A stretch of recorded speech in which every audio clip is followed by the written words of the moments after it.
सामने खड़ी होती है और उसे सरेंडर करने को कहती है। पर ग्रामी अपने खून को किसी ठरकी की तरह चाटते हुए उठती है और कहती है कि जख्म भरने के बाद वह उनसे फिर लड़ना चाहेगी और अगली बार वही जीतेगी। ठीक तभी कासिम बीच में बोलता है और लड़कियों को सरेंडर करने के लिए धमकाता है, वरना वह टाइची को अपने रेड एलिमेंटल से बुरी तरह पिटवाएगा। बेचारी लड़कियां थोड़ा सोचने लगती हैं और काफी डिप्रेस्ड फील करती हैं। वहीं टाइची हैरान है कि आखिर मामला यहाँ तक कैसे पहुँच गया।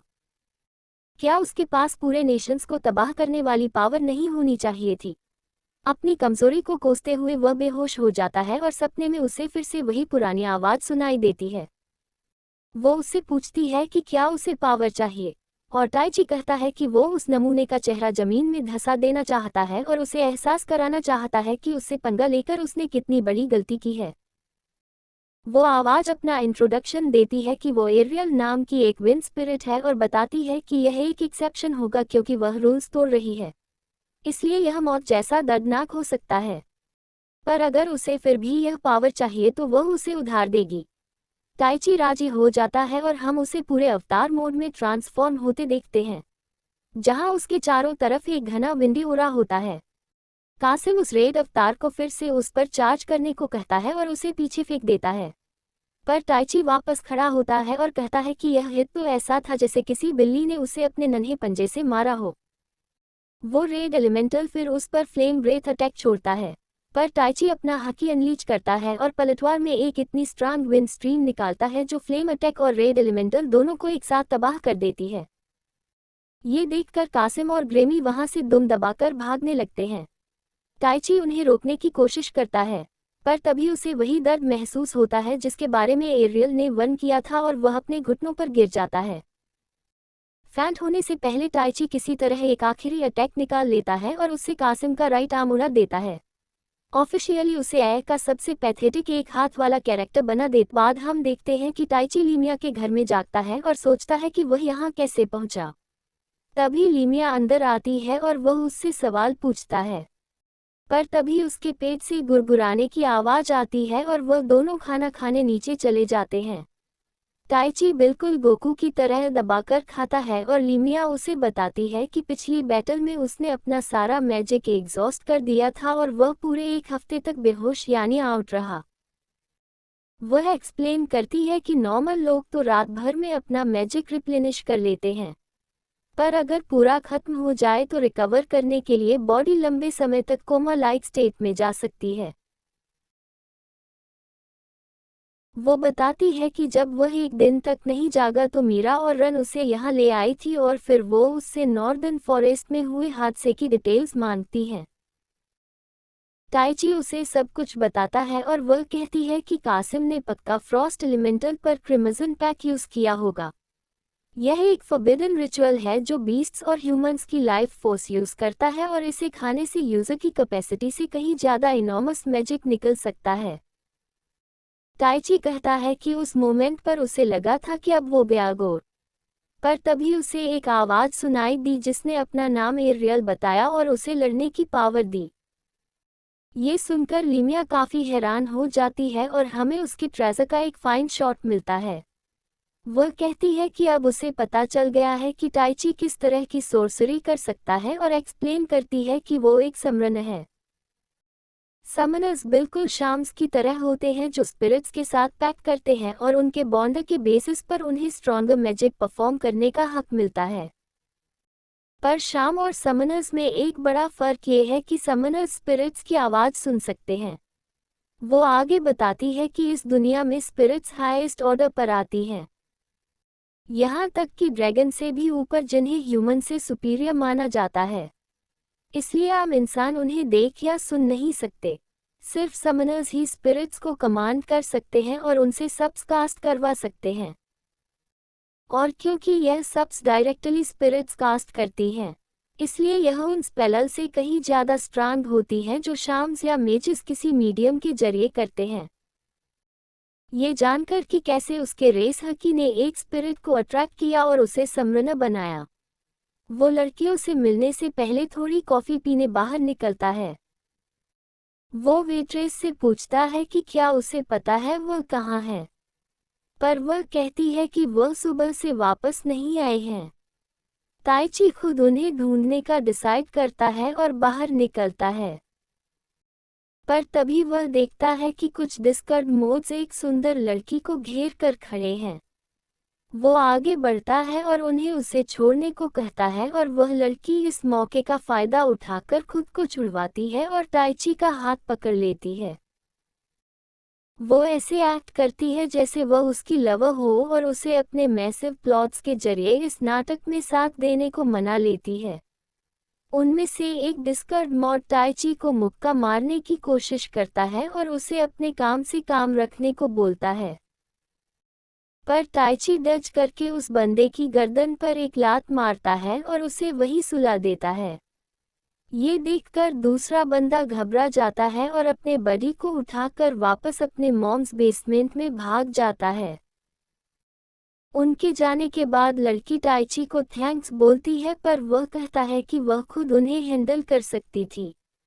वो पॉइंट आउट करता है कि उसने उनकी गिरफ्तारी से खुद को छुड़वा लिया था और जब वह डज करने के लिए पीछे हटा तो उसने उसकी सडन मूवमेंट्स को भी फॉलो किया। इसके अलावा वह इस बात से बिल्कुल हैरान नहीं थी कि उसने एक लात में बंदे को ढेर कर दिया। ये सुनकर लड़की उसे बताती है कि ऐसा इसलिए है क्योंकि यह उनकी पहली मुलाकात नहीं है और मेंशन करती है कि उनकी पहली मीटिंग में वो उसके साथ काफ़ी रफ था। इससे ताइची सोचने लगता है कि कहीं यह उसकी अलाबामा वाली बहन तो नहीं, पर वो अपना इंट्रोडक्शन एनेस्थीसिया के तौर पर देती है और रिवील करती है कि वह असल में वही निंजा गर्ल है जिसे उसने नौकू करके गिल्ड के हवाले किया था। इस बीच हम कासिम के बॉस को देखते हैं जो खुद को एप्रा कहता है। वो कासिम की तारीफ करता है कि उसने ताइची और रन के बारे में सारी इन्फो निकाल ली और कहता है कि इसके लिए उसका एक हाथ खोना एक छोटी सी कीमत थी। फिर वो ग्रेमी की तरफ मुड़ता है और कहता है कि उसे थोड़े मॉडिफिकेशंस की ज़रूरत है ताकि वो उसकी बेहतर सेवा कर सके और उसके हाथ पर एक स्पेशल स्पेल डाल देता है। फिर कासिम को एक नया साइड क्वेस्ट देता है और कहता है कि यह बस एक छोटा सा मजाक प्रैंक होगा और उस वन आर्म क्लब के दौरान उसका दुख कम करने का अच्छा तरीका होगा। उसे मिशन देने के बाद हम दो लड़कियों को कमरे में एंटर होते देखते हैं जो एप्रा से उस कार्निवल के बारे में पूछ रही हैं। भाई, यह एप्रा तो काफ़ी बड़ा खिलाड़ी लग रहा है और यह कार्निवल पक्का कोई नया कांड है। वो कहता है कि अब वक्त आ गया है उन्हें शुरू करने का और एक डॉक्यूमेंट को टेबल पर रखे पायल में डाल देता है और बताती है कि यही ताइची का उस पार्टी के लिए इनविटेशन होगा। वापस टाउन में एनेस्थीसिया रिवील करती है कि उसने गिल्ड जॉय कर ली है और वह अब स्मगल्ड गुड्स यानी तस्करी के मामले वाले केस को सॉल्व करने पर काम कर रही है। वो ताइची को बताती है कि उसकी इन्वेस्टिगेशन उसे इस बिल्डिंग तक ले आई है और वह दोनों मिलकर बिल्डिंग पर रेड मारते हैं ताकि उसके पीछे छुपा मास्टरमाइंड मिल सके। उनका सामना कई सारे गूंज से होता है और वह उनसे भिड़ते हुए आगे बढ़ते हैं और आखिरकार उस रूम तक पहुंच जाते हैं जहां कसीम और उसका बॉस पहले बैठे हुए थे। वहां ताइची को वह पेपर मिलता है जो एप्रा ने पीछे छोड़ा था और उसे पढ़कर वह सच में काफ़ी वरिड हो जाता है। दूसरी तरफ हम म्यूरा और रिन को नाइट लाइफ एंजॉय करते देखते हैं जब वह टाउन के मार्केट प्लेस से गुजर रही हैं और कुछ स्वीट्स खा रही हैं। रिन ताइची को लेकर थोड़ी परेशान लग रही है, पर मायरा उसे दिलासा देती है कि वह लेमिया की अच्छी देखरेख में है और कहती है कि उन्हें फिलहाल अपने मिशन पर फोकस करना चाहिए। तभी वह नोटिस करती है कि कोई उनका पीछा कर रहा है और सोचती है कि क्या उन्हें किसी ऐसी जगह लालच देकर ले जाना चाहिए जहां ज़्यादा लोग ना हो। पर तभी एक हुडेड किड पीछे से उन पर तलवार से अटैक कर देता है। रिन और मायरा दूर कूद जाती हैं और सबको वहां से निकलने को कहती हैं, इससे पहले कि वह उस असैसिन का सामना करें। मायरा अपनी स्वर्ड को चार्ज करती है और आगे लपकती है उनकी तलवारें क्लैश करने के लिए, जबकि रिन उस लड़के पर वाटर अटैक करती है ताकि उसका स्टिंकी फेस साफ हो सके। इसके बाद वह एक विंड टोर्नेडो स्पेल तैयार करती है, पर तभी रूफटॉप से कुछ मैजिशियंस उस पर अटैक कर देते हैं। रिन अपनी स्पेल कैंसिल करती है और मायरा के पास कूदकर एक डिफेंसिव बैरियर कास्ट करती है और उन्हें रियलाइज होता है कि यह एक 4vs2 बैटल है। पर तभी उन्हें कहीं से ग्रेमी की आवाज़ सुनाई देती है जो अपनी इनविजिबिलिटी से बाहर आती है और म्यूरा के पेट पर एक सरप्राइज अटैक करके उसे नीचे गिरा देती है। इसके बाद वो उसे उठाती है और वहां से भागते हुए रिन को कहती है कि यह उसका स्टाइल नहीं है, पर बॉस ने उसे मांगा है तो उसके पास और कोई चॉइस नहीं है। रिन उसके पीछे जाने की कोशिश करती है पर वह गुंडे उसे बिजी रखते हैं और ग्रेमी वहां से निकल जाती है। इसी बीच हम टाइची और एनास्टेसिया को अर्थ मैजिक से बनी एक टनल से गुजरते देखते हैं और रिवील करते हैं कि बिल्डिंग में मिले उस पेपर ने उन्हें बताया था कि यहाँ एस्पियर के नीचे कहीं 3000 गोबलिन्स का एक झुंड छिपा है जो क्रिम्सन पैक से एनहांस्ड है। आखिरकार उन्हें टनल के एंड में एक दरवाजा मिलता है जिसके बाहर कुछ हड्डियां पड़ी हैं और एनास्टेसिया अपनी लॉक पिकिंग स्किल्स यूज करके उसे खोलती है, कहीं वह ट्रैप्ड ना हो। उसे ऐसे काम करते देख टाइची कहता है कि जब उसने उसे गिल्ड के हवाले किया था तो उसने उम्मीद की थी कि वह अपनी जिंदगी ईमानदारी से बिताएगी, तो अब उसे अजीब लग रहा है कि गिल्ड उसे अपने मिशंस के लिए यूज कर रहा है। ऐसे प्यारे शब्द सुनकर एनास्टेसिया मुस्कुरा देती है और उसे कहती है कि अब से वो उसे एना बुलाए और वो अपनी सर्च जारी रखते हैं। वापस टाउन में रिन उन बेवकूफ़ एनपीसीज को धूल चटा देती है जो उसका रास्ता रोकने की कोशिश कर रहे थे और पीछे मुड़ती है तो देखती है कि ग्रामी उसके पीछे खड़ी है। ग्रामी उसे इतनी जल्दी उनसे निपटने के लिए कांग्रेचुलेट करती है और बताती है कि मीरा कहाँ है। वो ये भी रिवील करती है कि उसका बॉस मीरा को एक क्रिम्सन पैक्ट ओब खिलाने की कोशिश कर रहा था। वो आगे कहती है कि उसे फर्क नहीं पड़ता अगर किसी को इश्क हो जाए, पर वो लोग उसका शिकार प्रेत है और उसे बिल्कुल पसंद नहीं कि कोई और उसके शिकार पर हाथ साफ करे। ये सब सुनते ही रिन उस बिल्डिंग की तरफ भागती है जहां मीरा को रखा गया है और अंदर मौजूद हर किसी को पीटते हुए उस चेंबर तक पहुंचती है जहां उसे कैद किया गया था।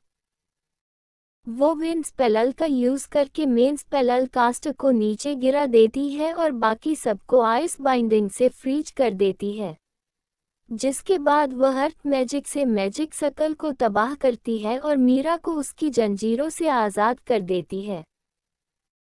ठीक तभी एप्रा कासिम के साथ अंदर आता है और रन को बधाई देता है कि उसने बिना किसी की जान लिए अपनी दोस्त को रेस्क्यू कर लिया। वो खुद को इस सारे कांड के मास्टरमाइंड के तौर पर इंट्रोड्यूस करता है और रन उससे लड़ने की तैयारी करती है, पर वो कहता है कि वो यहाँ अपने हाथ गंदे करने नहीं आया है। वो बताती है कि 3000 मॉन्स्टर्स का एक झुंड टाउन पर अटैक करने वाला है, इसलिए उनके लड़ने का कोई मतलब नहीं है क्योंकि अटैक होते ही सब कुछ तबाह हो जाएगा। ये सुनकर रिन ताइची का नाम लेती है तो एप्रो उसे बताता है कि वह उन्हें बचाने नहीं आएगा क्योंकि उन्होंने उसके लिए एक अलग ही स्टेज तैयार किया है। अब यह उन पर है कि वह इस शहर को कैसे बचाते हैं और वह ये देखने के लिए काफ़ी एक्साइटेड रहेगा और वहां से निकल जाता है।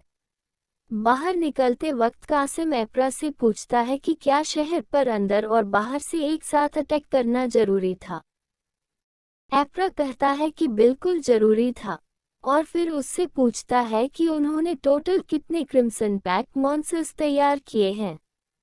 कासिम बताता है कि उनके पास जमीन के नीचे 500 हैं और ऊपर लगभग 200 हैं।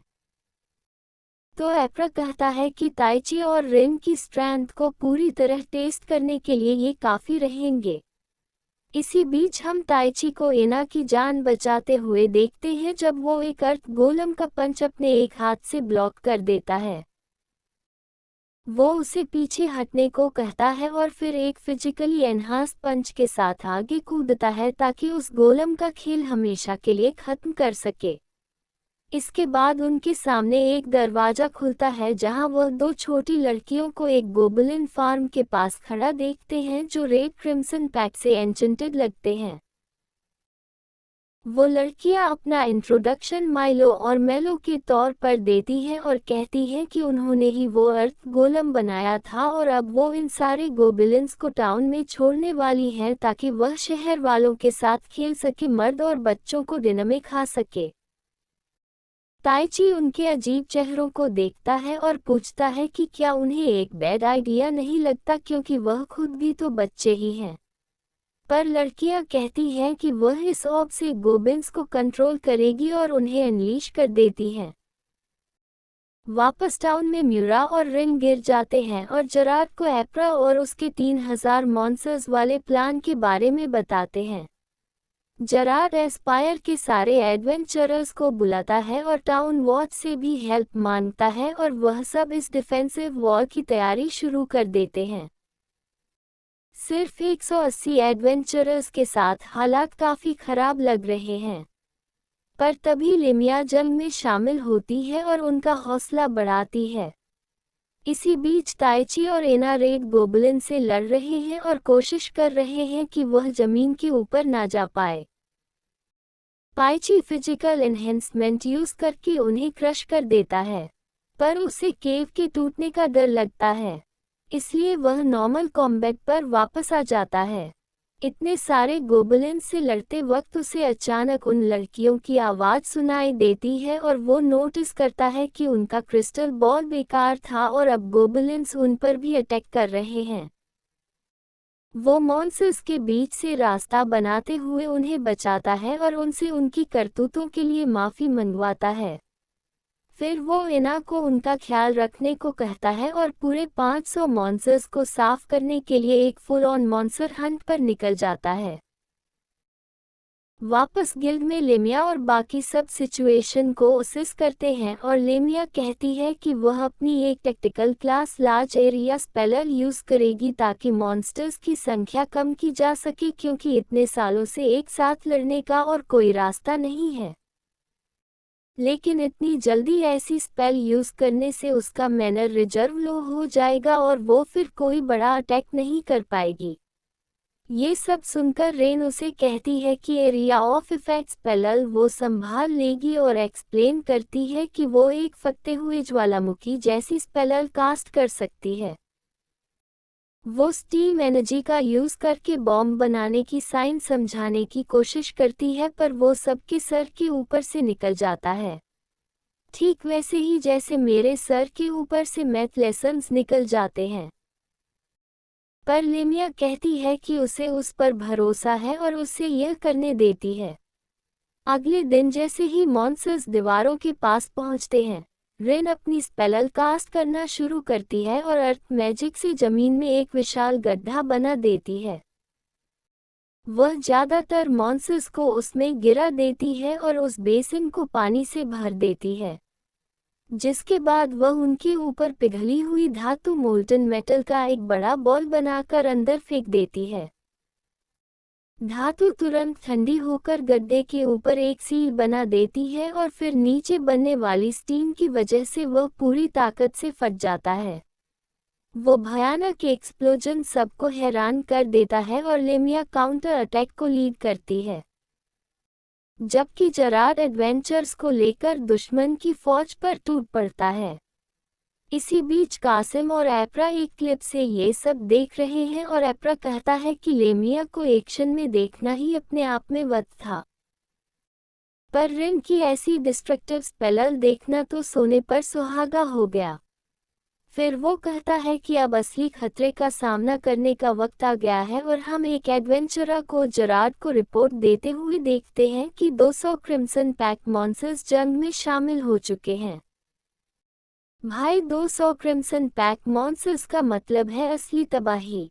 ये देखकर जेरार्ड एकदम टेंशन में आ जाता है, पर तभी वो देखते हैं कि ताइची एना और उन दो लड़कियों के साथ कैंप पर पहुंच गया है। वो जेरार्ड को पूरी डिटेल देता है कि अंडरग्राउंड क्या क्या कांड हुए और म्यूरा और रिन के बारे में पूछकर तुरंत उनकी हेल्प के लिए निकल जाता है। दूसरी तरफ हम देखते हैं कि म्यूरा और रिन लड़ते लड़ते बुरी तरह थक चुकी है और लेमिया की तारीफ कर रही है कि इतनी एनर्जी उसमें अभी भी कैसे बची है। तभी उन्हें क्रिम्सन पैक मॉन्स्टर्स का वो भयानक झुंड दिखता है और लेमिया उन्हें कहती है कि बस 30 सेकंड का टाइम मैनेज करो ताकि वह एक स्ट्रांग स्पेल कास्ट करके उनका गेम बजा सके। म्यूरा और रिन आगे बढ़ती हैं और ढेर सारे स्मॉल फ्राई को तबाह कर देती हैं। तभी लेमिया अपनी एओई स्पेल अनलीच करती है जिससे सारे दुश्मन साफ हो जाते हैं, सिवाय 3 रेड ओगर्स के जो इस मॉन्स्टर्स की आर्मी को लीड कर रहे थे। वो तीनों एक एक ओगर से भिड़ जाती हैं, पर रिन का अटैक मॉन्स्टर को रत्ती भर भी डैमेज नहीं पहुंचा पाता और वो मॉन्स्टर उसके पास उसका आखिरी वक्त लाने के लिए बढ़ता है। अपने उन आखिरी मोमेंट्स में वह सोचती है कि अगर वह यहाँ गिर भी गई तो टाइची उन्हें बचाने जरूर आएगा और उसे दुख होता है कि वह उसे अपने दिल की बात यानी ट्रू फीलिंग्स कभी बता नहीं पाए। पर इससे पहले कि मॉन्स्टर अपना फाइनल स्ट्राइक करे, टाइची बीच में कूदता है और उसे अपने एक हाथ से ब्लॉक कर लेता है और रिन से कहता है कि यह सब बातें जंग खत्म होने के बाद मजे से बताना। लेमिया और म्यूरा तुरंत वहां पहुंचकर रन को संभालती हैं, जबकि टाइची उस रेड ओगर को पीछे धकेलता है और उसे पकड़कर जमीन पर पटक देता है। वो उस पर छलांग लगाता है और उसके चेस्ट पर एक हैवी पंच मारकर उसे ढेर कर देता है। इसके बाद वह लड़कियों से मिलने आता है और म्यूरा उससे पूछती है कि भाई तेरा एनहेंसमेंट लेवल क्या है, तो वह बताता है कि वह लेवल 100 यूज कर रहा है, वरना इन मॉन्स्टर्स के सामने उसका टिकना नामुमकिन था। टाइची फिर लेमिया से कट सिचुएशन के बारे में पूछता है कि क्या वो लड़ाई जारी रख पाएंगे, पर वो कहती है कि उनकी अभी की स्ट्रेंथ से उन्हें रोक पाना लगभग इम्पॉसिबल होगा। टाइची उन्हें मेयो और मेलो से मिलवाता है और कहती है कि मॉन्स्टर्स को उस पर अटैक करने से रोके ताकि वह उन 3 रेड ओगर से निपट सके और उम्मीद है कि उन्हें हराते ही बाकी मॉन्स्टर्स पीछे हट जाएंगे। इसी के साथ टाइची उन 3 ओगर्स को बैटल के लिए चैलेंज करता है। वहां कसेम और एप्रा ये सब देख रहे हैं, जहां एप्रा कहता है कि सब कुछ उस लेडी के प्लान के हिसाब से ही हो रहा है।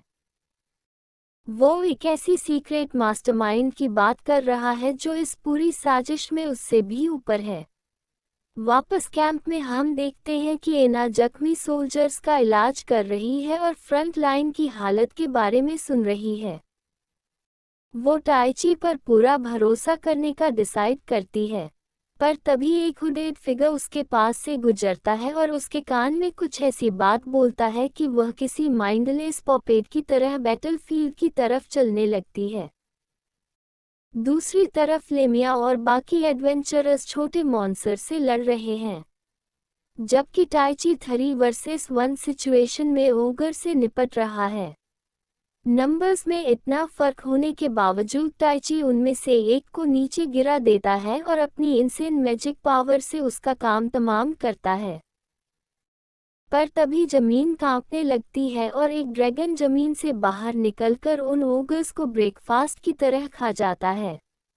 उस बीस्ट को देखकर लेमिया हैरान है कि यह यहाँ क्या कर रहा है, क्योंकि ड्रैग्स आमतौर पर छोटी स्पीशीज की लड़ाइयों में दखल यानी इंटरफेयरिंग नहीं करते। सब टाइची के चारों तरफ इकट्ठा हो जाते हैं और पता चलता है कि यह ट्विन हेडेड गोल्डन ड्रैगन भी उसी मिस्टीरियस मास्टरमाइंड का प्लान है ताकि टाइची को टेस्ट किया जा सके। टाइची लेमिया और बाकी सबको वर्स्ट केस सिनेरियो के लिए शहर खाली करने को कहता है और फैसला करता है कि वह ड्रैगन से अकेले लड़ेगा। रिन कहती है कि वह उसके साथ रुकेगी, पर मेरोड कहती है कि जिंदा वापस आना वरना वह उन्हें माफ नहीं करेगी। इसी के साथ सब वापस चले जाते हैं और टाइची रिन को भी पीछे रहने को कहता है क्योंकि एक लड़की होने के नाते वह बस उसके रास्ते में आएगी। इसके अलावा अगर ड्रैगन उस पर अटैक करता है तो एक सिग्मा मेल होने की वजह से वो इंस्टिंक्टिव तरीके से उसे बचाने की कोशिश करेगा और यही उसकी डिफीट की वजह बन सकती है। रिन समझ जाती है और खुद को डिफेंड करने पर फोकस करती है ताकि वह किसी तरह टाइची को सपोर्ट कर सके, जबकि टाइची ड्रैगन का सामना करने के लिए आगे बढ़ता है। रास्ते में वो एरियल को आवाज देता है पर वो रिस्पॉन्ड नहीं करती तो वह सोचता है कि क्या पहली बार सब बस एक इत्तेफाक था। जो भी हो, वो खुद को लेवल 100 तक एनहेंस करता है और फिर एक हैवी पंच के साथ लड़ाई शुरू कर देता है। ड्रैगन उस अटैक को अपने पंजे से ब्लॉक करता है और पलटवार में ढेर सारे फायर बॉलर्स और टेल व्हिप अटैक छोड़ता है। रन टाइची की हेल्प करने की कोशिश करती है, पर ड्रैगन का दूसरा सिर उसकी तरफ एक फायर बॉल शूट करता है, एक वार्निंग की तरह, जैसे उसे कह रहा हो कि वेस्ट ऑफ स्पेस की तरह पीछे ही रहो। टेल व्हिप अटैक से टाइची का काफी एचपी लॉस होता है और वो सोचने लगता है कि आखिर एक ड्रैगन इन मॉन्स्टर्स की हेल्प क्यों कर रहा है। तभी एना उसके पास आती है और कहती है कि उसे उसके जख्म ठीक करने हैं, पर टाइची पूछता है कि उसके डम प्लॉट्स यानी वो खुद यहाँ क्या कर रहे हैं, और यह सुनते ही एना वापस होश में आ जाती है। वो कंफ्यूज होकर आसपास देखती है कि वो यहाँ कैसे पहुंची, पर ड्रैगन इस मौके का फायदा उठाकर टाइची की तरफ ब्लू फ्लेम का एक बॉल लॉन्च कर देता है। रेन उसे बचाने के लिए लपकती है, पर एना टाइची को साइड में धक्का दे देती है और वो हिट खुद अपने ऊपर टैंक्स कर लेती है। उस अटैक से उसका पेट फट जाता है और अपने उन आखिरी मोमेंट्स में वो टाइची की बाहों में लेटी हुई अपनी गलती के लिए माफी मांगती है। वो याद करती है कैसे सिर्फ टाइची ही था जिसने उसे एक औरत की तरह देखा, ना कि किसी टूल की तरह, और मौत से पहले वह उससे दोस्ती का वादा मांगती है, पर फिर अपनी आखिरी सांस लेती है और उसकी गोद में दम तोड़ देती है। उसे ऐसे जाते देख टाइची सच में आग बबूला हो जाता है और खुद को कोसने लगता है कि उसने अपनी पावर्स को कभी सीरियसली क्यों नहीं लिया और ढंग से ट्रेनिंग क्यों नहीं की। वह फिर एरियल को पुकारता है और कहता है कि वह जानता है वह सुन रही है और उसे पावर देने को कहता है। वो एक मर्दाना दहाड़ मारता है और उसे पूरी शिद्दत से पावर देने को कहता है। एरियल उसकी कॉल को रिस्पॉन्ड करती है और कहती है कि वही स्ट्रांग इमोशन था जिसका वह इंतजार कर रही थी। टाइची अचानक एक ऐसे प्लेन में पहुंच जाता है जहां वो एरियल से बात करता है और वह माफी मांगती है कि वह पहले की तरह अपनी पावर उसे आसानी से नहीं दे पा रही थी। वो उसे बताती है कि उन्हें पहले एक फॉर्मल पैक्ट करना होगा। उसके लिए पहले समरना को स्पिरिट को पुकारना होगा और पावर मांगनी होगी, और दूसरा उन्हें उस पावर को पूरी तरह से एक्सेप्ट करने के लिए तैयार रहना होगा। ये जानकर टाइची उस पर चिल्लाने के लिए सॉरी बोलता है और वह दोनों पैक्ट कर लेते हैं। इसी के साथ टाइची एक फुल फ्लेज्ड समरना बन जाता है और इस नई पावर के साथ रियल वर्ल्ड में वापस होश में आता है। वो रन को अन्ना की बॉडी का ख्याल रखने को कहता है और फिर ड्रैगन की तरफ बढ़ते हुए एरियल से कहता है कि अब वह इस मामले को एक ही ब्लो में खत्म करेंगे। उसे देखकर ड्रैगन उसकी हिम्मत की दाद देता है और टाइची उससे उसके गोल के बारे में पूछता है और यह भी कि वह इस जंग से पीछे हटने के लिए क्या लेगा। ड्रैगन कहता है कि अगर वो उसे अपनी असली पावर दिखा दे तो वह उसके सारे सवालों के जवाब देगा और यह जगह छोड़कर चला जाएगा। इसके बाद वो अपने दोनों मुंह से combined flame breath attack launch करता है और टाइची अपनी मुट्ठी से एक स्ट्रांग विंड स्ट्रीम अटैक निकालकर उसे काउंटर करता है। शुरुआत में दोनों की पावर बराबर लगती है, पर टाइची जल्दी ही उस बीस्ट पर भारी पड़ जाता है और उसे जमीन पर पटक देता है। इसके बाद ड्रैगन कहता है कि वो उसकी ताकत देखकर खुश है और रिवील करता है कि वह एक खास लेडी की सेवा करता है और उसका गोल बस टाइची की असली स्ट्रेंथ टेस्ट करना था। वह उसे ये भी बताती है कि अब से वही लेडी उसे आगे गाइड करेगी, पर इस देश और इस दुनिया के लिए ये सब जरूरी है। और फिर दूर आसमान में उड़ते हुए उसे कहता है कि अगर वह अपने अजीज लोगों यानी ट्रेजर्स को बचाना चाहता है तो उसे और भी स्ट्रांग बनना होगा। दूसरी तरफ हम एप्रा को उस मिस्टीरियस लेडी को रिपोर्ट देते हुए देखते हैं। साथ में एक और हुडेड सर्वेंट भी है और वह उसे बताता है कि टाइची ने विंड स्पिरिट के साथ पैक्ट कर लिया है। लेडी कहती है कि फिर तो उसके अगले गाइडेंस की तैयारी का वक्त आ गया है और एक शहर के बाद अब एक पूरे देश की बारी है। जंग के बाद एस्पायर धीरे धीरे फिर से बसने लगता है, पर अपनी जीत के बावजूद उन्होंने बहुत कुछ खोया था। हम टाइची को अन्ना की कब्र पर फूल रखते हुए और उसे जन्नत से उस पर नज़र रखने को कहते हुए देखते हैं। इसके बाद वह लेमिया और बाकी सब से मिलने जाता है और उन्हें एरियल से इंट्रोड्यूस करवाता है, उसे उसके मिनी फॉर्म में समन करके।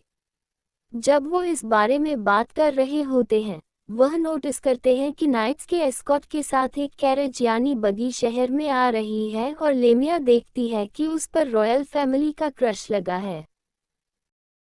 बगी आखिरकार लेमिया के घर के पास रुकती है और एक पर्पल बालों वाली लड़की एल्सेना बाहर आती है और अपना इंट्रोडक्शन मार्कस नॉर्मन की बेटी के तौर पर देती है और अनाउंस करती है कि वह किंग गिलमोर की तरफ से आई है।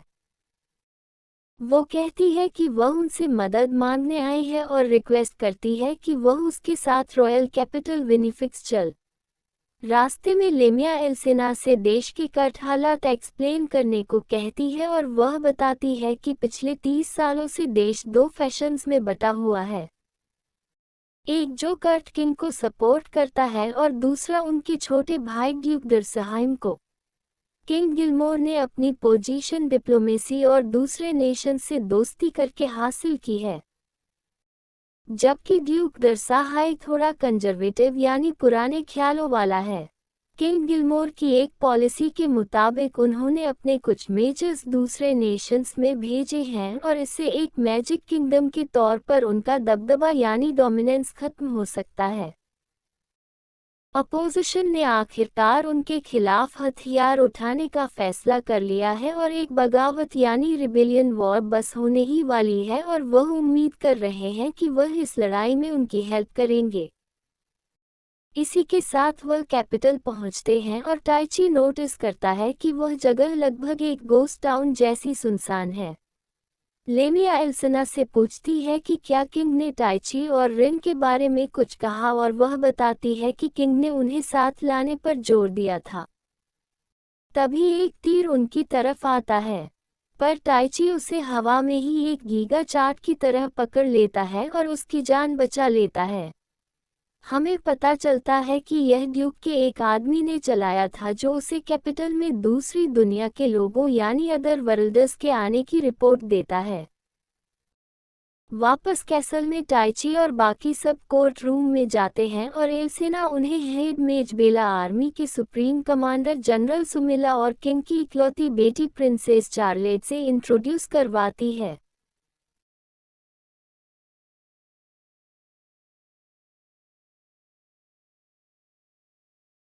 तभी किंग भी अंदर आते हैं और एस्पायर के डिफेंस में उनकी कोशिशों की तारीफ करते हैं।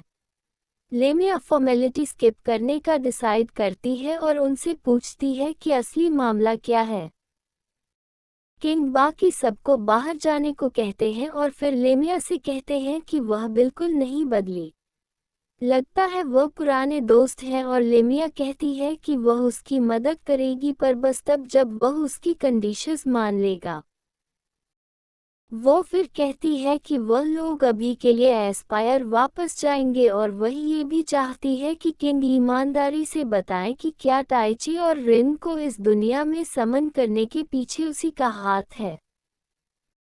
गिलमोर सच्चाई कबूल करने का फैसला करते हैं और कहते हैं कि हाँ, उन्होंने ही उन्हें समन करने का ऑर्डर दिया था। ये सुनकर टाइची आगे बढ़ता है और उनसे पूछता है कि वह कैसे उनकी सुकून भरी जिंदगी छीनकर उन्हें यहाँ लोगों को मारने के लिए समन कर सकते हैं और उनके खिलाफ अपना प्रोटेस्ट दिखाता है। गिलमोर कहता है कि वो इसकी पूरी जिम्मेदारी लेगा और फिर वह सब अपने रूम्स में चले जाते हैं। लेमिया और मेरा जनरल से बात करने जाती हैं और टाइची और रिन इस नए राज के बारे में बात करते हैं। तभी एल्सेना उनका दरवाजा खटखटाती है और कहती है कि प्रिंसेस उनसे बात करना चाहती हैं। इसी के साथ चार्लेट अंदर आती है और उनसे इस तकलीफ के लिए माफ़ी मांगती है और रिवील करती है कि असल में उसने ही उन्हें इस दुनिया में समन किया है। वह समझाती है कि उसने स्पेल को कास्ट करने से पहले बहुत रिसर्च की थी और वह इस कश्मकश में थी कि किसी को उसकी पीसफुल लाइफ से निकालकर अपने लिए लड़वाना सही है या नहीं। पर आखिर में उसने वही किया जो इस किंगडम की प्रिंसेस के तौर पर उससे एक्सपेक्ट किया जा रहा था। वो फिर बताती है कि समरनिंग के वक्त ड्यूक का एक असासिन अंदर घुस गया जिससे स्पेल अनस्टेबल हो गई। वो सिर्फ टाइची को समन करना चाहती थी जिसके पास इनसिन मैजिक पावर थी। पर असिन के अटैक की वजह से रिन भी साथ खींची चली आए और पैलेस में समन होने के बजाय वो एस्पायर के पास एक रैंडम मैदान में टेलीपोर्ट हो गए। वह कहती है कि उसे यह ढूंढने में काफ़ी वक्त लग गया कि वह लोग कहाँ हैं और न सिर्फ उनकी ज़िंदगी बर्बाद करने के लिए बल्कि एक इनकम्पिटेंट वेस्ट ऑफ स्पेस होने के लिए भी माफ़ी मांगती है। ये सब सुनकर और उसे रोता देखकर टाइची और रन उसे अपना सर ऊपर उठाने को कहते हैं और कहते हैं कि उन्होंने उसे हर चीज़ के लिए माफ़ कर दिया और वह अपनों को बचाने की तरफ को समझते हैं।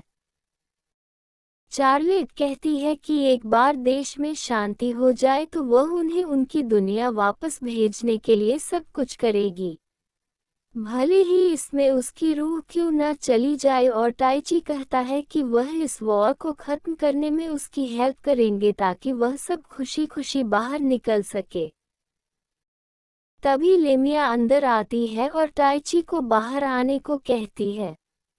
वो उसकी फाइट सुमिला से करवाती है जो ये देखना चाहती थी कि क्या वो सच में उतनी ही स्ट्रांग है जितना किंग एक्सपेक्ट कर रहे हैं। और टाइची उसके सारे अटैक्स को पैरी करके और उसकी स्वॉर्ड को एक एनहांस्ड ब्लेड से तोड़कर अपनी डोमिनेंस प्रूव कर देता है। इसके बाद वो दोनों हैंड टू हैंड फाइट शुरू कर देते हैं और टैची सुमिला को नीचे गिराकर उसके ऊपर चढ़ जाता है। ये देखकर वह सच में काफ़ी एक्साइटेड हो जाती है और उससे पूछती है कि क्या वह उसे भी नॉकअप करने के लिए तैयार है और उसके बॉडी के अंदर मौजूद उस स्पेशल वाइट थिंग की मांग करती है, जिसे सुनकर टैची हैरत के मारे चीख पड़ता है। बाद में उस रात टैची एरिल के साथ आसमान की तरफ देखता है और उससे बात करता है कि कैसे वह इंसानी दुश्मनों के खिलाफ अपनी असली ताकत यूज़ करने से डरता है। पर अगर इसका मतलब रिन की हिफाजत करना है तो वह ये करने के लिए बिल्कुल तैयार है। फिर वो रिन को चेक करने के लिए अंदर जाता है और गलती से उसे कपड़े बदलते हुए देख लेता है। दूसरी तरफ हम शार्लेट को होली टेम्पल में प्रार्थना करते हुए देखते हैं। तभी एप्रा उसके पास आता है और हमें पता चलता है कि उसे कार्डिनल लाउड्रा कहा जाता है और शार्लेट को ये बिल्कुल नहीं पता कि एस्पायर पर हुए अटैक के पीछे किसी का हाथ है। अगले दिन सुबह हम टैची को कैसल में इधर उधर रिन को ढूंढते हुए देखते हैं। आखिरकार वो उसे कुछ फूलों को पानी देते हुए पाता है और उसे कहता है कि अपने प्लॉट्स लेकर कोर्ट रूम में पहुंचे क्योंकि लेमिया चाहती है कि वह जनरल्स की मीटिंग ज्वाइन करे। दूसरी तरफ हम ड्यूक को उसके जनरल्स के साथ मीटिंग करते देखते हैं। 2 मार्क्सेस के बीच अगले कदम को लेकर डिस्कशन चल रहा है। मार्कस मिल्गन सुझाव देता है कि उन्हें अपनी सारी फोर्सेस इकट्ठा करके कैपिटल को तुरंत घेर लेना चाहिए, जबकि मार्कस कॉकन का कहना है कि उन्हें प्रॉपर अटैक से पहले इन 2 नए वॉरियर्स की एबिलिटीज को अच्छी तरह परख लेना चाहिए।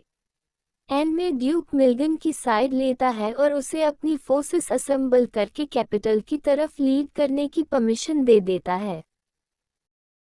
दूसरी तरफ सुमिला और बेला किंग को ड्यूक की आर्मी के बेनिफिक्स की तरफ बढ़ने की रिपोर्ट देते हैं और बताते हैं कि उनके पास 3000 सोल्जर्स तैयार हैं और बाकी 6000 स्टैंड बाय पर हैं।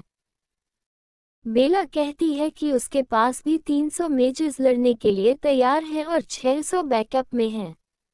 किंग उन्हें पूरी ताकत से कैपिटल डिफेंड करने का ऑर्डर देते हैं और वह टैक्टिकल मीटिंग रूम में जाते हैं जहां वह अगले दिन सुबह साउथ में ड्यूक की फोर्सेस से भिड़ने का प्लान बनाते हैं, जिसमें टैची और रिन भी उनकी हेल्प करेंगे। टैची इंसानों के खिलाफ अपनी पावर्स यूज करने को लेकर वरिड है, पर लेनिएट उसे मर्द बनने को कहती है और सुमिला उसे जंग के बाद शादी करने का वादा करके एनकरेज करती है, जिससे टैची और भी ज्यादा परेशान हो जाता है। बाद में उस रात टैची रिन से मिलने जाता है जो इस जंग में हिस्सा लेने को लेकर काफी टेंस लग रही है।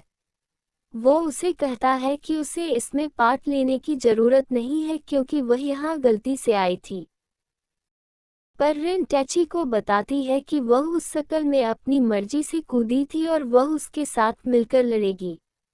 वो उसे रात अपने कमरे में बिताने को कहती है और वह दोनों साथ बैठते हैं जहां रिन अपना सर उसके कंधे पर रख देती है। लगता है टीची आज रात आखिरकार मर्द बन ही जाएगा, पर जैसे ही वह उसका हाथ पकड़ने की कोशिश करता है, उसे कुछ महसूस होता है और उसे कहता है कि अब सोने का वक्त हो गया है। इसी बीच हम म्यूरा और लेमिया को चाय पर रिन के बारे में बात करते देखते हैं और म्यूरा उसे चेक करने जाने का डिसाइड करती है, पर लेमिया खिड़की के बाहर देखते हुए कुछ नोटिस करती है और कहती है कि शायद वो अब पैरान हो गई है।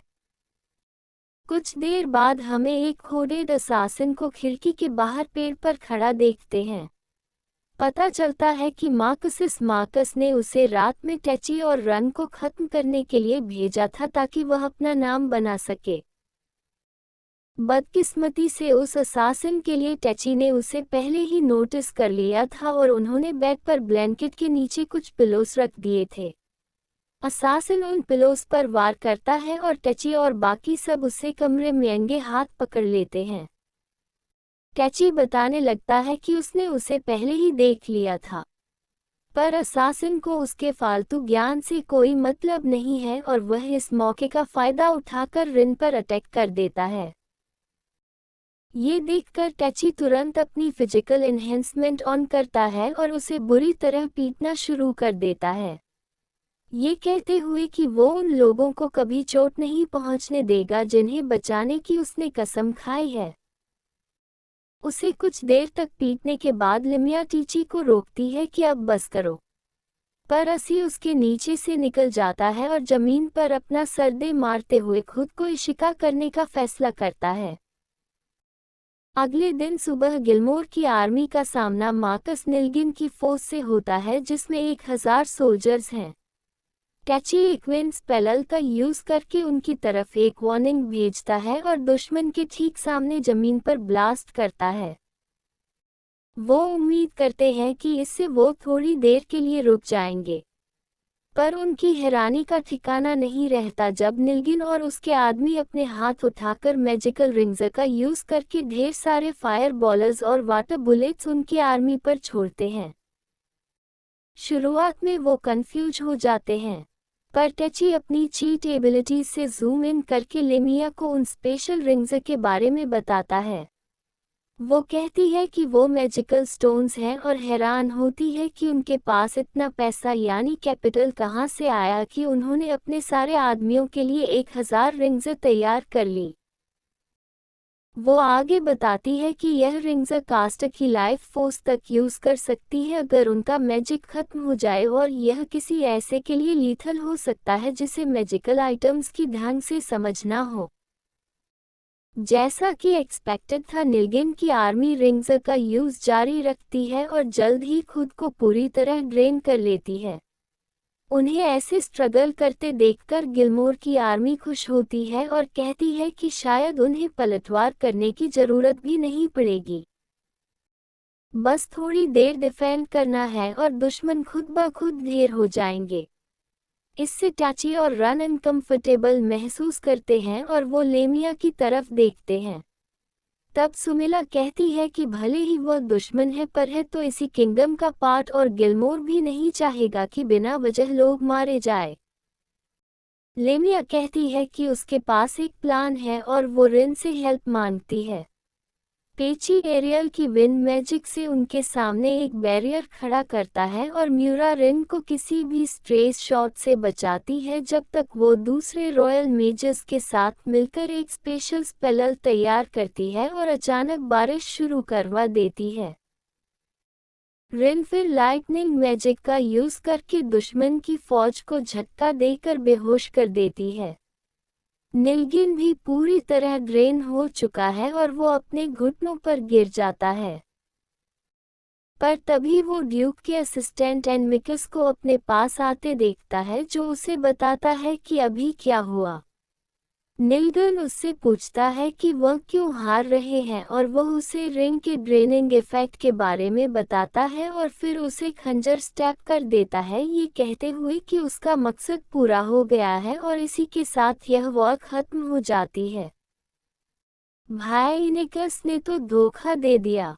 रात ढलने पर हम कासिम और ग्रेमी को एक बार में ड्रिंक करते हुए देखते हैं, जहां कासिम एक छोटा सा गैजेट निकालता है और कहता है कि अगली बार जब वो टैची से मिलेगा तो वह उसे जमीन चटने पर मजबूर कर देगा।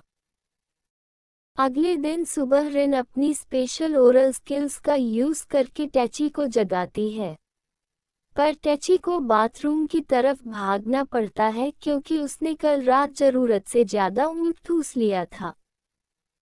इसके बाद वो लेमिया और म्यूरा से मिलते हैं, जो उन्हें बताती है कि किंग ने उन सबको कोर्ट रूम में समन किया है।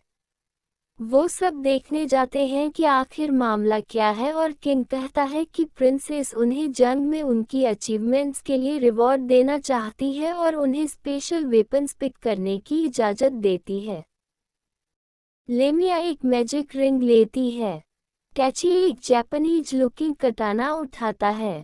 रिन एक फैंसी स्टाफ चुनती है और मायरा अपने लिए एक हाई ग्रेड डैगर ले लेती है। इसके बाद वह सब ट्रेनिंग ग्राउंड्स पर जाते हैं, जहां सुमिला टैची से उसकी बड़ी कारी तलवार बिग ब्लैक स्वर्ड दिखाने को कहती है। लेमिया भी अपनी मैजिक रिंग टेस्ट करती है और सुमिला टैची के ऊपर चढ़ जाती है और उसे कहती है कि वह अपनी तलवार के साथ अपना सारा हॉट पैशन उस पर अनलोड कर दे। वो उसे इधर उधर धक्के देती है और कहती है कि उसके पास जो भी है वह सब ले लेगी। पर टैची अभी भी कल रात के ओवर ईटिंग की वजह से सिक फील कर रहा है और आखिर में बेहोश हो जाता है। टैची किसी तरह वहां से बच निकलता है और शहर में कुछ मेडिसिन लेने जाता है। बाहर निकलने पर वो नोटिस करता है कि लोग उसे घूर रहे हैं और वह सोचता है कि क्या वो एरियल को देख रहे हैं। पर वो कहती है कि उसने ऐसा मैजिक किया है कि अभी सिर्फ वही उसे देख सकता है, तो लोग असल में टैची को ही देख रहे हैं। तभी कुछ बच्चे उसके पास आते हैं और उसे वॉर का स्ट्रांगमैन बुलाते हैं। तब टैची को रियलाइज होता है कि वह लोगों के बीच काफी पॉपुलर हो गया है। वह थोड़ी देर उन्हें एंटरटेन करता है और फिर एक सुनसान सड़क पर जाकर उस शख्स को आवाज देता है जो साओं में उसका पीछा कर रहा था। यह कोई और नहीं बल्कि वही एक हाथ वाला कासिम निकलता है, जो टैची को मिल रही इस सारी फेम की वजह से काफी साल्टी फील कर रहा है।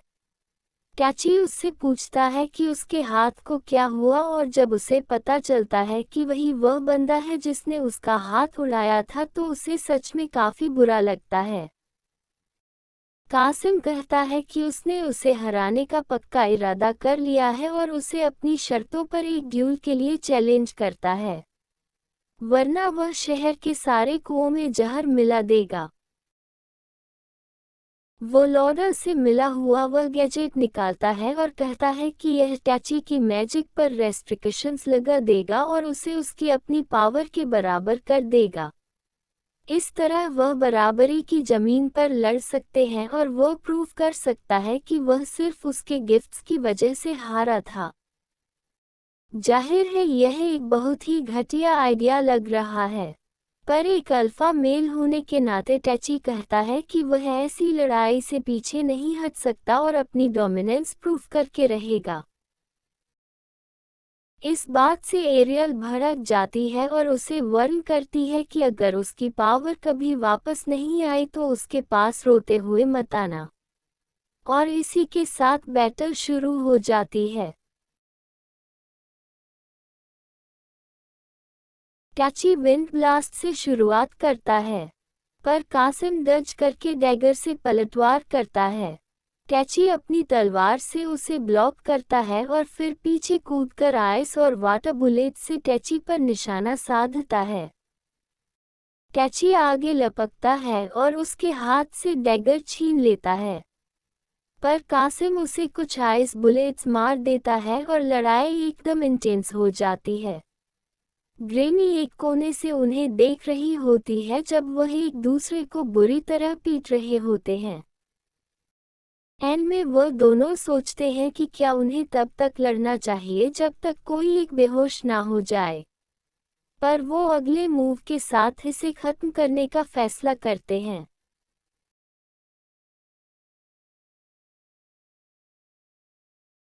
कासिम एक मैसिव आइस पलल चार्ज करता है और उसे टैची की तरफ फेंकने की तैयारी करता है, जो काफी थका हुआ लग रहा है और पैर की इंजरी की वजह से उसे डज करने के काबिल नहीं है। टैची रिन के बारे में और अपने पुराने मैजिक लेसन्स के बारे में सोचता है और खुद पर भरोसा करने का फैसला करता है।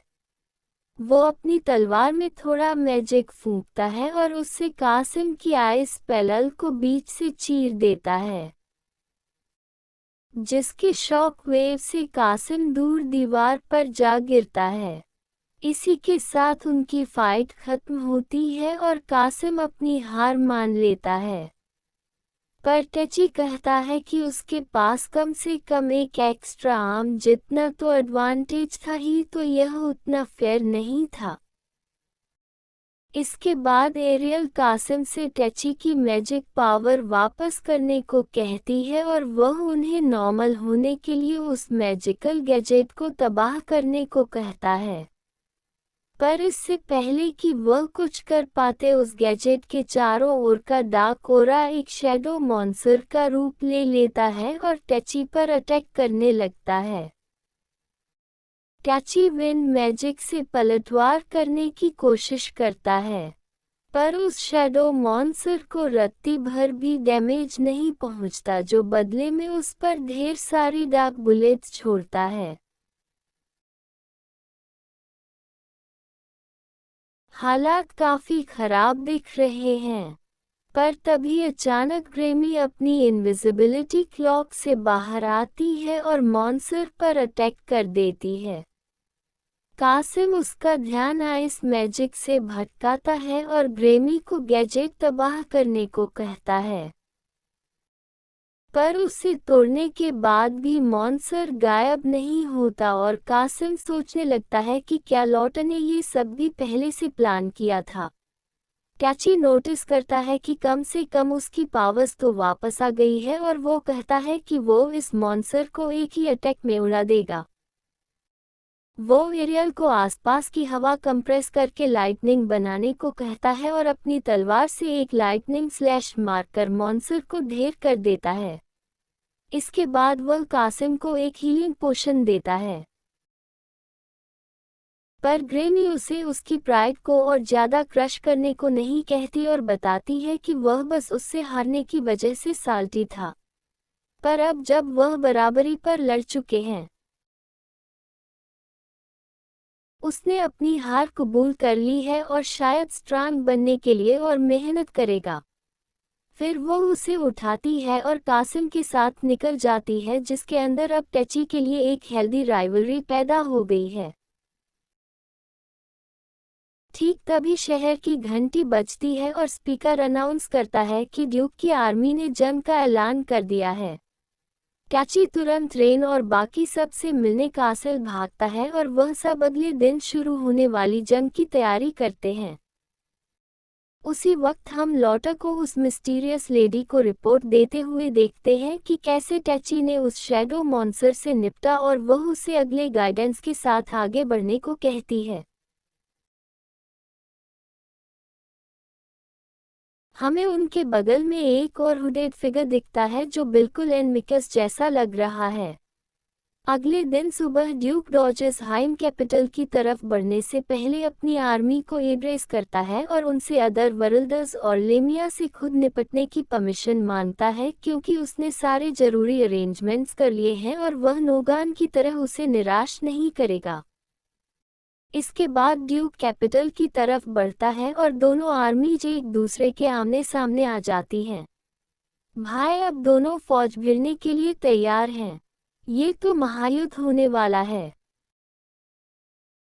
वो एनेमिकस से पूछता है कि क्या उनके जीतने का कोई भी चांस है, और वह जवाब देता है कि मार्कस मार्शस टेची के अलावा बाकी सबका ध्यान रख लेगा, पर वह खुद इस बात का पूरा इंतजाम करेगा कि टेची उसके लिए कोई प्रॉब्लम खड़ी ना कर सके। दूसरी तरफ गिलमार एक धमाकेदार स्पीच के साथ अपने सोल्जर्स का मोराल हाई करता है और उन्हें कहता है कि इस किंगडम के असली हीरोज की तरह जीत का रास्ता साफ कर दो। इसी के साथ महायुद्ध शुरू हो जाता है और हम हर तरफ तलवारों की टक्कर और जादुई स्पल्स को बैटलफील्ड पर बरसते हुए देखते हैं। रिन और म्यूरा पूरी तरह जंग पर कब्जा कर लेती हैं और लीमिया अपनी नई मैजिकल रिंग से निकलने वाली स्पल्स से दुश्मनों को तबाह कर रही है। पर तभी उन सब का सामना उन मेजर्स से होता है जो मार्शस ने खास उनके लिए तैयार किए थे। हम देखते हैं कि एक रैंक एडवेंचरर सुजोरा रिन का सामना करती है। मार्शस खुद म्यूरा से भिड़ जाता है, जबकि मिस फोलो नाम का एक सोर्सरर लीमिया को चैलेंज करता है और अपनी जैमिंग मैजिक और विशाल स्टाफ का यूज करके उस पर हर तरफ से अटैक करने लगता है।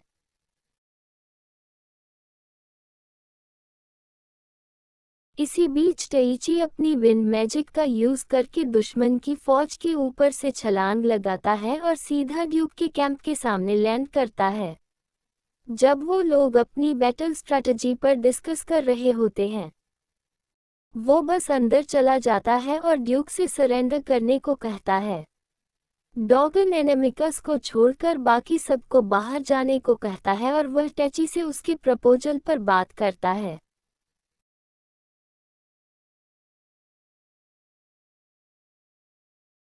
टेची कहता है कि अगर वह अभी अपने आदमियों को सरेंडर करने का ऑर्डर दे दे तो वह इस बात का ख्याल रखेगा कि किंग उस पर थोड़ी दया दिखाएं, वरना उसके पास इतनी पावर तो है कि वह उसे पीटकर उसका सर खुद किंग के कदमों में ले जाकर रख दे।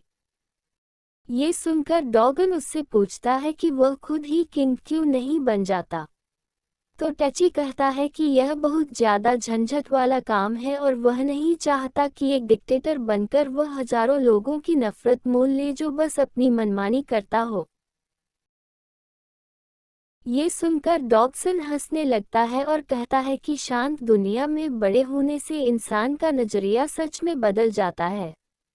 पर फिर वह टेची को बताता है कि यह प्राइड यानी सम्मान की बात है और कभी कभी ताकतवर लोगों को अपने फैसलों के साथ आगे बढ़ना ही पड़ता है, भले ही उसका नतीजा उनकी मौत ही क्यों ना हो।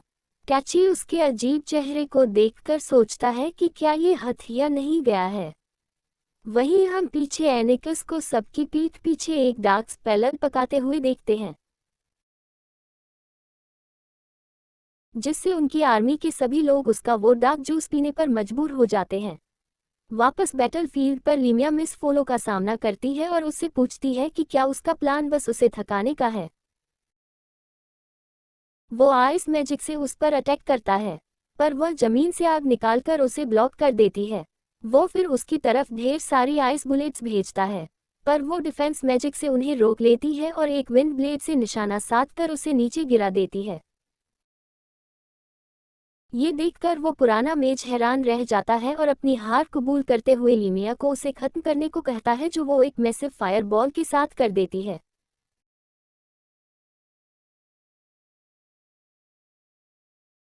ठीक उसी वक्त रिन अपनी फ्लेमिंग स्वॉर्ड से मार्श से लड़ रही है, पर वो उसे हवा में उड़ा देता है और सोचता है कि आज रात उसे एल्फ मीट चखने को मिलेगा।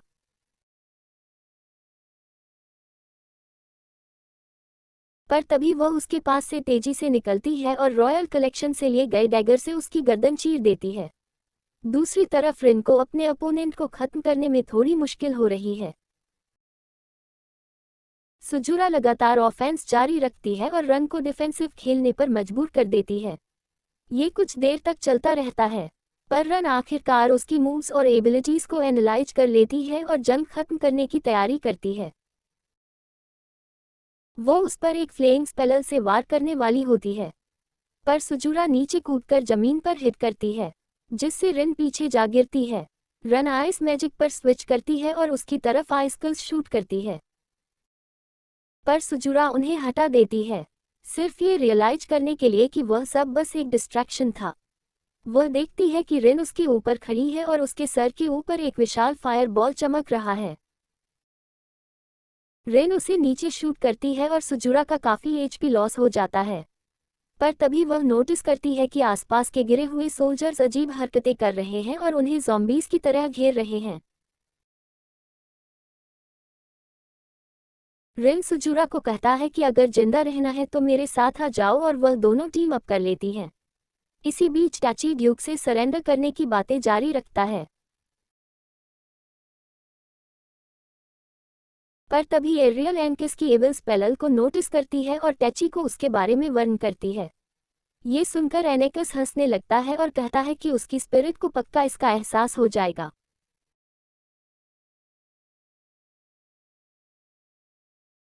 वो अपने असली रंग दिखाते हुए रिवील करता है कि वही वो शख्स है जिसने इस बगावत की चिंगारी लगाई और ड्यूक को उसके अपने भाई के खिलाफ भड़काया।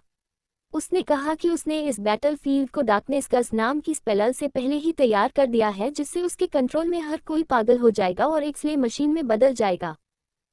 वो कहता है कि उसने ये सब उस लेडी के लिए किया है, उसी मिस्टीरियस मास्टरमाइंड की तरफ इशारा करते हुए, और उसे इस किंगडम या इन भाइयों की लड़ाई से रत्ती भर भी फर्क नहीं पड़ता। वह बस अपने मास्टर की इच्छा के मुताबिक सब कुछ राख में मिला देगा। इसी के साथ वह पूरे बैटलफील्ड में उस स्पेल को फैलाना शुरू कर देता है और खुद भी एक डेमन में बदल जाता है।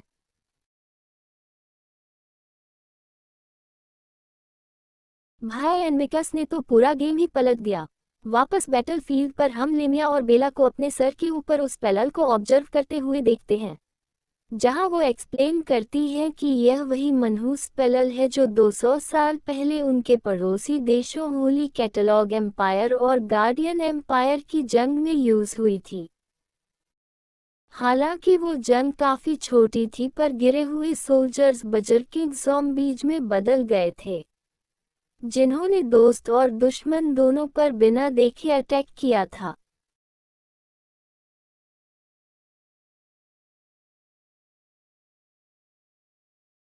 वो ज़ॉम्बीज धीरे धीरे उन लोगों तक भी पहुंच गए जो लड़ाई का हिस्सा नहीं थे, और नतीजा ये हुआ कि 7 लाख से भी ज्यादा लोगों ने अपनी जान गंवा दी। इतिहास में इस भयानक जंग को ब्लडी रैप्सडी के नाम से जाना जाता है, और जब तक वह इस मैजिक के सोर्स को तबाह नहीं कर देते तब तक वह सबको होश में नहीं ला पाएंगे। ये स्पेल अभी भी जिंदा लोगों में फैल रही है और वह भी जल्द ही माइंडलेस खून के प्यासे ज़ॉम्बीज में बदल जाएंगे। दोनों आर्मीज के लिए हालात बिगड़ने लगते हैं।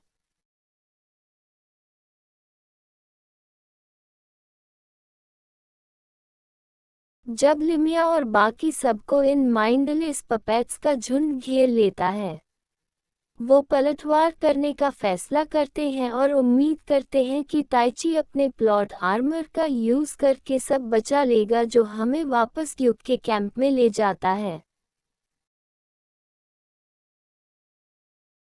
जहां ताइची अपनी स्पिरिट पावर अनलीच करता है और एक ऐसे फुल पावर अटैक की तैयारी करता है जिसमें शायद उसकी जान भी जा सकती है।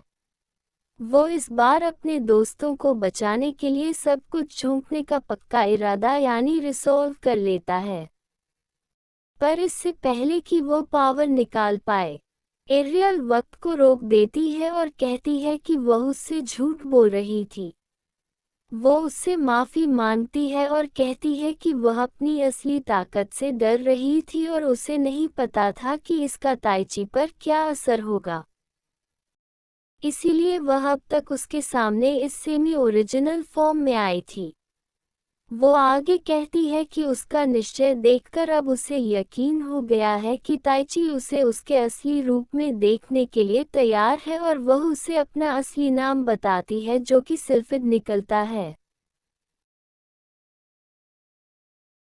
इसके बाद वक्त फिर से नॉर्मल फ्लो करने लगता है और रिन सुजुरा के साथ ताइची के पास भागती है और उसे गले लगा लेती है। ताइची नोटिस करता है कि उसके पैर में चोट लगी है और कहता है कि वह अब इस जंग को यही खत्म कर देगा ताकि वह सब अपने घर वापस जा सके। वो अपना हाथ उठाता है और सिल्फिड को पुकारता है और उस डार्कनेस कर्स के मैजिक सर्कल को तोड़ने के लिए एक स्पेशल स्पेल यूज करता है। ये देखकर सब हैरान रह जाते हैं और सुजुरा रिवील करती है कि सिल्फिड असल में क्वीन ऑफ स्पिरिट्स का नाम है और उसे पूरे यूनिवर्स की 4 सबसे ताकतवर स्पिरिट्स में से एक माना जाता है। इसी के साथ सब कुछ नॉर्मल हो जाता है और ताइची कहता है कि उसे अभी भी उस बंदे से निपटना है जिसने ये सब किया और वह हिमिका से उसके डेविल फॉर्म में लड़ने की तैयारी करता है।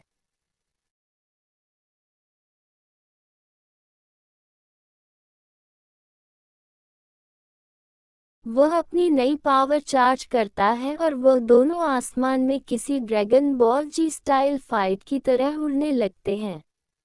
वह एक दूसरे से कई बार टकराते हैं।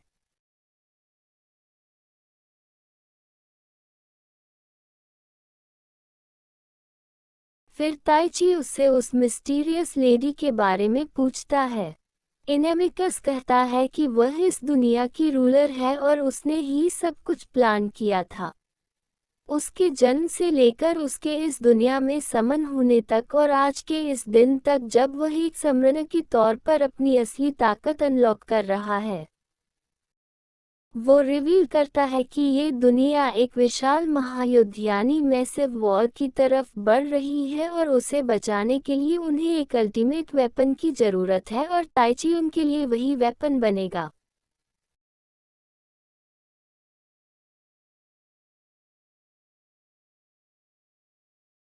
वो आगे कहती है कि अब तक उसने जितनी भी लड़ाइयाँ लड़ी हैं वह सब उस लेडी के प्लान का हिस्सा थी ताकि वह और स्ट्रांग बन सके और वह खुद भी उसके इस ग्रैंड स्कीम में महज एक प्यादा यानी पोन है।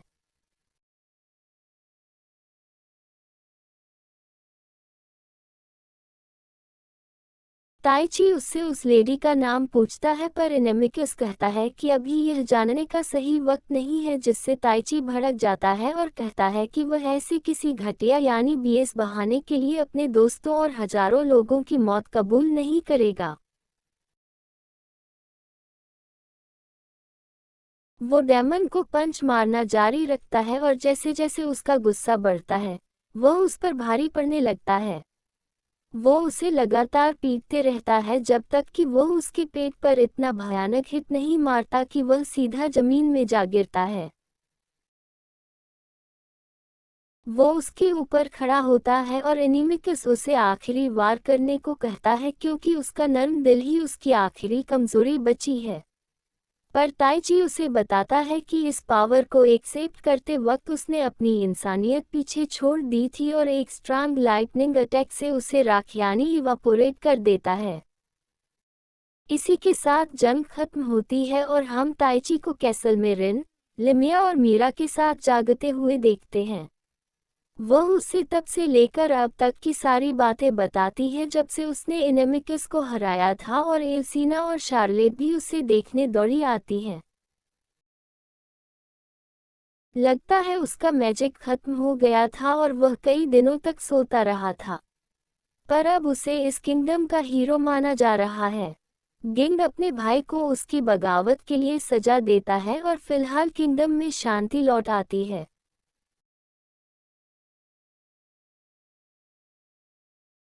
हम ताइची को ये सोचते हुए देखते हैं कि कहीं इस पावर की वजह से वह भी एक मॉन्स्टर में ना बदल जाए।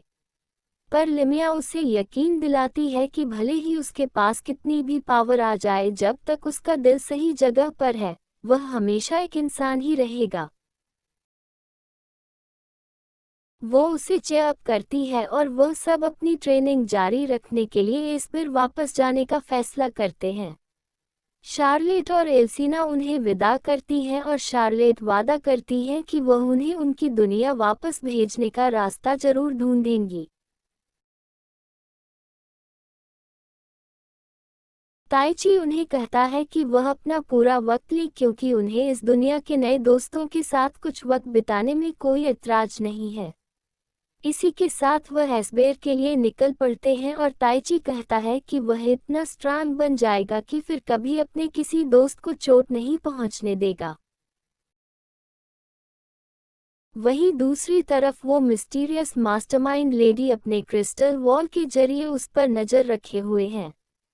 और इसी तरह इससे चीक मैजिशियन का सीजन 1 खत्म होता है।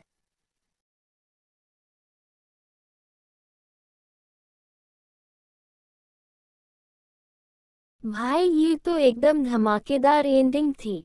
क्या आप चाहते हैं कि मैं सीजन 2 की रूमर्स या लाइट नॉवेल की आगे की स्टोरी नरेट करूं ताकि पता चले कि वो लेडी आखिर है कौन?